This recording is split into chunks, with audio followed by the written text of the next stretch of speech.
ان کے رخ سارے پر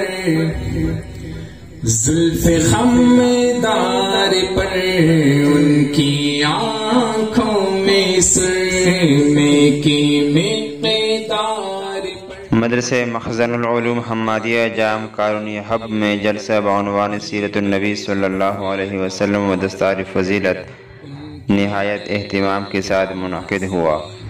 جس میں قرآن کریم حفظ کرنے والے طلباء کی دستار بندی کی گئی اور سیرت النبی صلی اللہ علیہ وسلم کے موضوع پر علماء کرام نے پرمغز خطابات کیے۔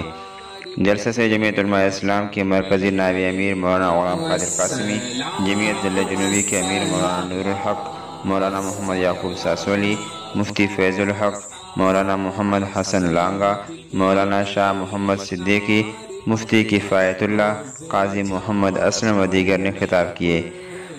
جلسہ نماز عصر سے شروع ہو کر رات گئے تک چلتی رہی اور اس دوران عوام کی کثیر تعداد جلسہ میں تاخیر بیٹھے رہے۔